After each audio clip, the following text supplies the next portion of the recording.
করিয়ে কোন বিয়ে ঠক করি বহু আয়ে করে না।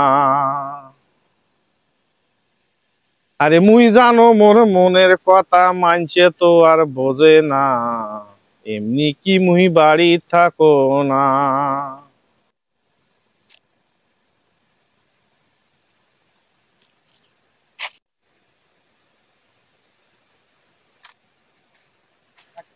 কি করেছেন?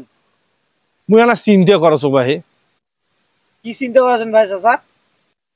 আরে মোর দাদার নাকি একটা এই যে লাউ কদুর বোয়াস আসলো। কুয়াশ আসলে তা কি আছে? আরে কথাটা মোর শোনো আগে। আরে মুই এটি বসনু। মোর দাদার বোয়াসটা ধান আসলো, তা 2-3 টলি চুরি করি বেচাইছো, আরো 2-4 টলি হবি, এলে চিনতে বসটা কি করছো? আমি পারি না। তোমার গল্প শুনি মোর নানার একটা গল্প মনে পড়লো। কত আনা শোনো, তোমার নানার কি কথা? মোর নানার একটা আকালি গাছ আসলো। এই গাছত মনে করো এতই আকালিটা ধরছিল, মনে করো 5-10 গ্রাম নিয়ে খাইছি এমনিতে। তুমি মনে করো 10-15 মন শুকিয়েছি মোর নানা। কি শোনো চাই আরো আকালি বিলা আছে।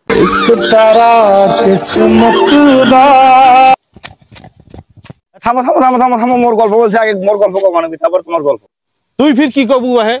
তোরা কদুর বয়সের আর হলো আখালির বীজ যে কথা কছেন, আখালির কথা কছেন, এই আখালি গাছগুলার বয়সটা আর আখালি বীজটা কে দিছিল জানেন এটা তোরা?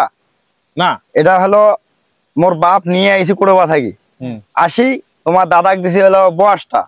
অত ধান বলে এতই হয়েছে, থোয়া জায়গা নাই, ওই জন্য দিছি ওরা। আর এই কথা যে নানা কছে কি হলো ভাই মোর আখালি ব্যাপার, মোর ভাত রান্না হচ্ছে না। তো তখন এই আখালি বিষে গাড়িস 10-12 গ্রাম ধরে খাওয়া পারবো, তখন ওই গ্যাসটা গাছ ছিল।